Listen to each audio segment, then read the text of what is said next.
Viewers welcome back on program. Viewers हुण आपां गलबात करन जा रहे हैं कि यूके दी स्काटलैंड दी मुखी निकोला स्टर्गन ने कहा है कि स्काटलैंड असैंबली दियां चोणां जितण तो बाद ਉਹ ਇੱਕ ਵਾਰ ਫਿਰ ਸਕਾਟਲੈਂਡ ਨੂੰ ਯੂਕੇ ਤੋਂ ਵੱਖ ਕਰਕੇ ਇੱਕ ਅੱਡ ਦੇਸ਼ ਬਣਾਉਣ ਲਈ ਰੈਫਰੈਂਡਮ ਕਰਵਾਏਗੀ। ਸੋ ਵਿਊਅਰਸ ਯਾਦ ਰਹੇ ਕਿ 2014 ਦੇ ਵਿੱਚ ਸਕਾਟਲੈਂਡ ਨੇ ਇਹੋ ਜਿਹਾ ਰੈਫਰੈਂਡਮ ਕਰਵਾਇਆ ਸੀ, ਪਰ 5% ਵੋਟਾਂ ਦੇ ਫਰਕ ਨਾਲ ਇਹ ਪਾਸ ਨਹੀਂ ਹੋ ਸਕਿਆ।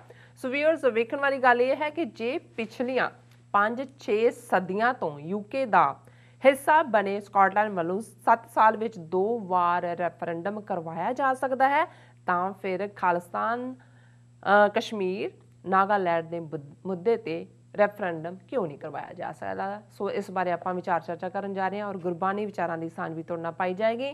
ਸੋ ਅਸੀਂ ਚਾਹਾਂਗੇ ਕਿ ਤੁਸੀਂ ਨਾਲ ਇਸੇ ਤਰ੍ਹਾਂ ਹੀ ਬਣੇ ਰਹਿਣਾ। ਦੇਖਣ ਸੁਣਨ ਲਿਖਣ ਲਈ ਤੁਹਾਡਾ ਸਭ ਦਾ ਬਹੁਤ ਬਹੁਤ ਸ਼ੁਕਰੀਆ। ਜੀ ਡਾਕਟਰ ਸਾਹਿਬ ਕੀ ਕਹਿਣਾ ਚਾਹੋਗੇ? ਦੇਖੋ, ਇਹ ਸਾਡੇ ਪੁਰਾਣੇ ਜ਼ਮਾਨਿਆਂ ਦੀ ਗੱਲ ਹੈ। ਜਦੋਂ 6ਵੀਂ 7ਵੀਂ ਦਾ ਸਟੂਡੈਂਟ ਅੰਗਰੇਜ਼ੀ ਪੜ੍ਹਦਾ ਸੀ ਤੇ ਇੱਕ ਕਹਾਣੀ king Bruce and the spider ਉਹ ਪੜ੍ਹਾਈ ਜਾਂਦੀ ਸੀ। ਹਾਲਾਂਕਿ ਉਦੋਂ ਇਹ ਵੀ ਨਹੀਂ ਸੀ ਪਤਾ ਵੀ ਬਰੂਸ ਬੋਲਣਾ ਵੀ ਔਖਾ ਲੱਗਦਾ ਸੀ ਬੱਚਿਆਂ ਨੂੰ, ਹੈ ਵੀ। ਪਰ ਜਦੋਂ ਇਸ ਸਕਾਟਲੈਂਡ ਦੀ ਆਜ਼ਾਦੀ ਦੀ ਗੱਲ, ਰੈਫਰੈਂਡਮ ਦੀ ਗੱਲ ਆਈ ਤੇ ਤੁਹਾਡਾ ਉਹ ਸਾਰਾ ਬਚਪਨ ਦਾ ਯਾਦ ਆ ਜਾਂਦਾ ਹੈ। ਤੇ ਉਹ ਕਹਾਣੀ ਸੀ ਕਿ ਵੀ ਬਰੂਸ ਜਿਹੜਾ ਸਕਾਟਿਸ਼ ਸੀ ਔਰ ਉਸ ਦਾ ਰਾਜ ਅੰਗਰੇਜ਼ਾਂ ਨੇ, ਬ੍ਰਿਟਿਸ਼, ਕਿਉਂਕਿ ਜਦੋਂ ਅਸੀਂ ਬ੍ਰਿਟਨ ਦੀ ਗੱਲ ਕਰਦੇ ਹਾਂ, ਗ੍ਰੇਟ ਬ੍ਰਿਟਨ ਜਿਹਨੂੰ ਕਹਿੰਦੇ ਨੇ ਜਾਂ ਅੱਜ ਯੂਨਾਈਟਿਡ ਕਿੰਗਡਮ ਕਹਿੰਦੇ ਨੇ, ਉਸ ਦੇ ਵਿੱਚ ਸਕਾਟਲੈਂਡ ਹੈ, ਨਾਰਦਰਨ ਆਇਰਲੈਂਡ ਹੈ ਔਰ ਵੇਲਜ਼ ਹੈ ਔਰ ਜ਼ਾਹਿਰਾ ਤੌਰ ਦੇ ਉੱਤੇ ਇਹ ਸਾਰੇ ਦਾ ਯੂਨਾਈਟਿਡ, ਇਹਨਾਂ ਦਾ ਆਪਣਾ ਇੰਗਲੈਂਡ ਤਾਂ ਬਿਲਕੁਲ ਛੋਟਾ ਜਿਹਾ ਜਿਹਨੂੰ ਇਹਨਾਂ ਨੇ ਨਿਕਲ ਕੇ ਬਾਹਰ ਬਾਕੀਆਂ ਦੇ ਉੱਤੇ ਕਬਜ਼ੇ ਕੀਤੇ। ਸੋ ਇਹ ਲੜਦੇ ਰਹੇ, ਇਹ ਸਕਾਟ ਲੋਰਡ ਸੀ, ਲੜਦੇ ਰਹੇ ਔਰ ਬਰੂਸ ਵੀ ਉਹਨਾਂ 'ਚੋਂ ਇੱਕ ਸੀ ਜਿਹਨੇ ਇੱਕ ਵਾਰੀ ਹਾਰਿਆ, ਫਿਰ ਉਹਨੇ ਜਿੱਤ ਲਿਆ, ਫਿਰ ਹਾਰਿਆ, ਫਿਰ ਹਾਰਿਆ, ਫਿਰ ਹਾਰਦਾ ਗਿਆ। ਇੱਕ ਸਟੇਜ ਆਈ ਕਿ ਉਹ ਸੋਚਣ ਲੱਗ ਪਿਆ ਕਿ ਵੀ ਮੈਂ ਜਿਹੜਾ ਗਿਵ ਅਪ ਕਰ ਦਿਆਂ, ਮੈਂ ਉਹਨਾਂ ਦੀ ਅਧੀਨਗੀ ਕਬੂਲ ਲੈ। ਔਰ ਉਹ ਕਿਤੇ ਜੰਗਲ ਦੇ, ਕਿਤੇ ਗਾਰ ਦੇ ਵਿੱਚ, ਪਹਾੜਾਂ 'ਚ ਕਿਤੇ ਲੁਕਿਆ ਹੋਇਆ ਸੀ, ਕਿਉਂਕਿ ਸਕਾਟਲੈਂਡ ਬਹੁਤ ਪਹਾੜੀ ਖੂਬਸੂਰਤ ਏਰੀਆ, ਹੁਣ ਤਾਂ ਉੱਥੇ ਤੇਲ ਤੂਲ ਵੀ ਨਿਕਲ ਆਇਆ। ਔਰ ਕਹਿੰਦਾ ਵੀ ਜਦੋਂ ਉਹਨੇ ਆਲਮੋਸਟ ਮਨ ਬਣਾ ਲਿਆ ਕਿ ਮੈਂ ਗਿਵ ਅਪ ਕਰ ਦਿਆਂ, ਤਾਂ ਉਹਨੇ ਦੇਖਿਆ ਕਿ ਵੀ ਇੱਕ ਛੋਟੀ ਜਿਹੀ, ਛੋਟਾ ਜਿਹਾ ਕੀੜਾ ਸਪਾਈਡਰ, ਉਹ ਇੱਕ ਉੱਤੇ ਬੜਾ ਪਤਲਾ ਜਿਹਾ ਪੱਥਰ ਹੈ, ਉੱਤੇ ਚੜ੍ਹਨ ਦੀ ਕੋਸ਼ਿਸ਼ ਕਰ ਰਿਹਾ, ਅੱਧ 'ਚ ਜਾਂਦਾ ਫਿਰ ਥੱਲੇ ਡਿੱਗ ਪੈਂਦਾ, ਫਿਰ ਉਹ ਕਰ ਰਿਹਾ। ਉਹ ਕਿੰਨੀ ਦੇਰ ਦੇਖਦਾ, ਇਵੈਂਚੁਅਲੀ ਉਹ ਸਪਾਈਡਰ ਉੱਤੇ ਪਹੁੰਚ ਗਿਆ ਔਰ ਉਹਨੇ, ਕਹਾਣੀ ਦਾ ਨਾਂ ਹੀ King Bruce and the spider ਸੀ, ਉਹਨੇ ਕਿਹਾ ਕਿ ਜੀ ਮੈਂ, ਜੇ ਇਹਨੇ ਦਿਲ ਨਹੀਂ ਛੱਡਿਆ ਮੈਂ ਕਿਉਂ ਛੱਡਾਂ। ਉਹਨੇ ਨੈਕਸਟ ਟਾਈਮ ਟਰਾਈ ਕੀਤਾ, ਉਹ ਜਿਹੜਾ ਕੀਤਾ। ਲੇਟਰ ਔਨ ਫਿਰ ਵਾਲਿਸ ਆਇਆ ਦੂਜਾ, ਲੇਕਿਨ 4 ਸਦੀਆਂ ਪਹਿਲਾਂ, 4-5 ਸਦੀਆਂ ਪਹਿਲਾਂ ਫਾਈਨਲੀ ਉਹਨਾਂ ਨੇ ਗਿਵ ਅਪ ਕਰਤਾ ਸਕਾਟਲੈਂਡ ਵਾਲਿਆਂ ਨੇ ਕਿ ਨਹੀਂ, ਉਹ ਬਣ ਗਿਆ ਉਹਨਾਂ ਦਾ ਹਿੱਸਾ। ਵਿਆਹ ਵੀ ਹੋਣ ਲੱਗ ਗਏ ਉਹਨਾਂ ਦਾ, ਸਕਾਟਲੈਂਡ ਦਾ, ਉਹਨਾਂ ਦੇ ਹੀ ਫੌਜੀ ਵਰਤ ਕੇ ਜਿਹੜਾ ਫਿਰ ਇਹਨਾਂ ਨੇ, ਗੋਰਿਆਂ ਨੇ ਦੁਨੀਆ ਭਰ ਜਿਹੜਾ ਕੋਲੋਨਾਈਜ਼ ਕੀਤਾ, ਉਹਨਾਂ ਦੇ ਸੋਲਜਰ ਜਾਂ ਆਇਰਿਸ਼ ਸੀ ਜਾਂ ਸਕਾਟ ਸੀ। ਸਕਾਟਲੈਂਡ ਬੈਂਡ ਵੀ ਆ ਗਏ, ਸਕਾਟਿਸ਼ ਬੈਂਡ ਬੜਾ ਉਹਨਾਂ ਨੂੰ ਕਿ ਵੀ ਇੰਟਰਟੇਨਮੈਂਟ ਕਰਨ ਲਈ ਰੱਖਿਆ। ਲੇਕਿਨ ਇੱਕ ਫਿਲਮ ਬਰੇਵ ਹਾਰਟ ਆਈ, ਮੈਂ ਵੀ 80s ਦੇ ਵਿੱਚ ਹੀ ਆਈ ਸ਼ਾਇਦ, ਉਦੋਂ ਕਿ ਮੈਂ ਦੇਖੀ ਵੀ ਹੈ। ਉਹਦੇ 'ਚ ਸੀ ਕਿ ਵੀ ਗਲੋਰੀਅਸ ਹਿਸਟਰੀ, ਕਿਵੇਂ ਸਕਾਟਿਸ਼ ਵਾਲਿਸ ਕੀ ਸੀ, ਕਿਵੇਂ ਬਹਾਦਰ ਸੀ, ਕਿਵੇਂ ਉਹਨਾਂ ਨਾਲ ਧੋਖਾ ਹੋਇਆ, ਕਿਵੇਂ 4 ਸਦੀਆਂ ਬਾਅਦ all of A sudden Scotland ਦੇ ਵਿੱਚ ਆਇਆ, ਅੱਛਾ ਅਸੀਂ ਇਹ ਸੀ, ਅਸੀਂ ਕੀ ਬਣ ਗਏ। ਔਰ ਉਹਨਾਂ ਨੇ ਸਕਾਟਿਸ਼ ਨੈਸ਼ਨਲਿਸਟ ਪਾਰਟੀ ਬਣਾਈ, ਥੋੜ੍ਹੀਆਂ ਸੀਟਾਂ ਮਿਲੀਆਂ, ਅਗਲੀਆਂ ਚੋਣਾਂ ਤੱਕ ਪਹੁੰਚਦੇ ਆ ਉਹਨਾਂ ਦੀ ਸਰਕਾਰ। ਹੁਣ ਉਹਨਾਂ ਦੇ ਬ੍ਰਿਟਿਸ਼ ਪਾਰਲੀਮੈਂਟ ਦੀਆਂ ਵੱਡੀਆਂ ਪਾਰਟੀਆਂ ਜਿੰਨੀਆਂ ਉੱਥੇ 45-46 ਸੀਟਾਂ ਨੇ, ਉਹਦੇ 'ਚੋਂ 40 ਉਹਨਾਂ ਦੇ ਕੋਲ ਹੁੰਦੀਆਂ। ਔਰ ਫਿਰ ਉਹਨਾਂ ਨੂੰ ਲੱਗਾ ਵੀ ਨਹੀਂ, ਇਹ ਅਸੀਂ ਇਹਨਾਂ ਦੇ ਨਾਲ ਨਹੀਂ ਰਹਿਣਾ।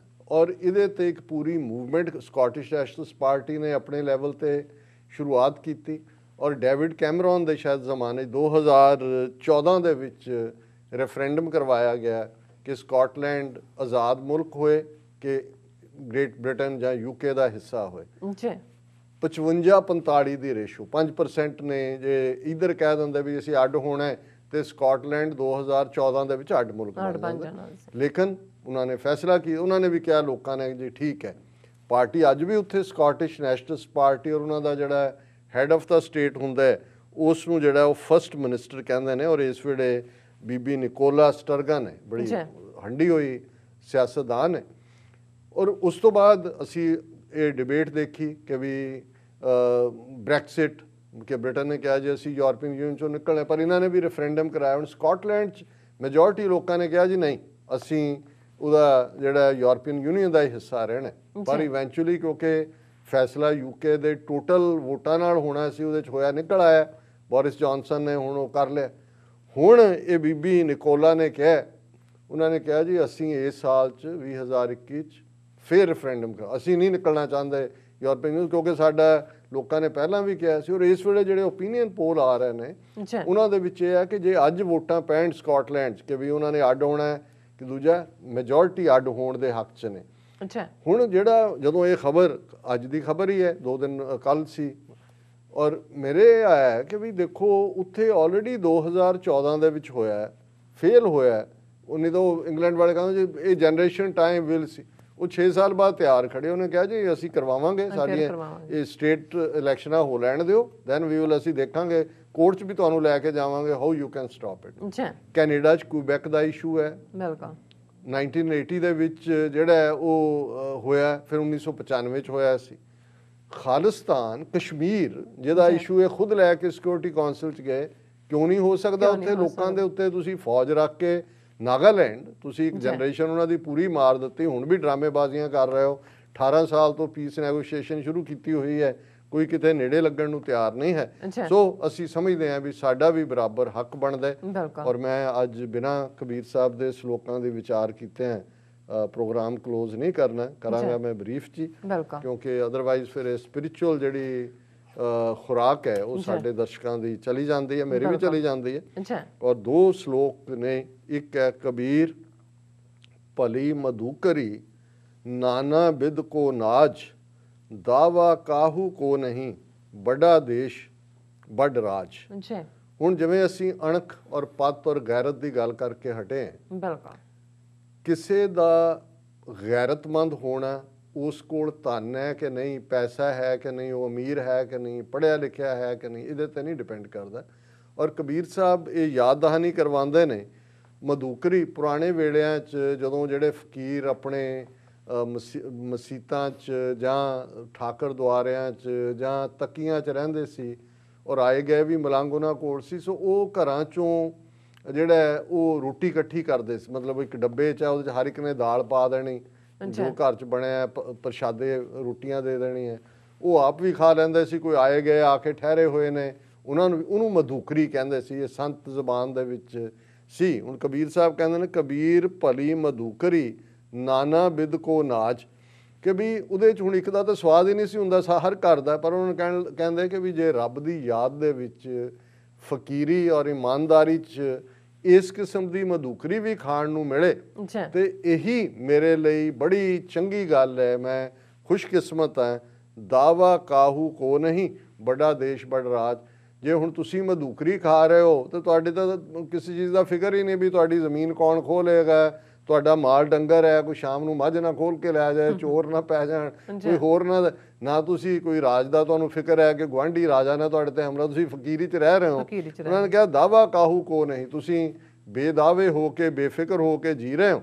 ਤੇ ਦੂਸਰਾ ਸ਼ਲੋਕ ਕਬੀਰ ਦਾਵੈ ਦਾਜਨ ਹੋਤ ਹੈ, ਨਿਰਦਾਵੈ ਰਹਿ ਨਿਸੰਕ, ਜੋ ਜਨ ਨਿਰਦਾਵੈ ਰਹਿ ਸੋ ਗਨੇ ਇੰਦਰ ਸੋ ਰੰਕ।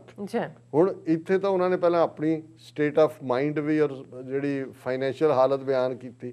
ਦੂਸਰਾ ਉਹਨਾਂ ਨੇ ਕਿਹਾ ਵੀ ਜਿਹੜੇ ਬੜੇ ਸਾਧਨਾ ਵਾਲੇ ਲੋਕ ਨੇ ਉਹ ਤਾਂ ਡਿਜ਼ਾਇਰ ਦੀ, ਤ੍ਰਿਸ਼ਨਾ ਦੀ, ਹੋਰ ਮਿਲੇ ਉਹਦੀ ਅੱਗ ਦੇ ਵਿੱਚ ਸੜ ਰਹੇ ਨੇ। ਕਿਉਂਕਿ ਜਦੋਂ ਤੁਸੀਂ ਅੰਦਰ ਐਂਗਜ਼ਾਇਟੀ ਦੀ ਵੀ ਅੱਗ ਹੁੰਦੀ ਹੈ, ਗਰੀਡ ਦੀ ਅੱਗ ਵੀ ਹੁੰਦੀ, ਜੈਲਸੀ ਦੀ ਵੀ ਅੱਗ ਹੁੰਦੀ।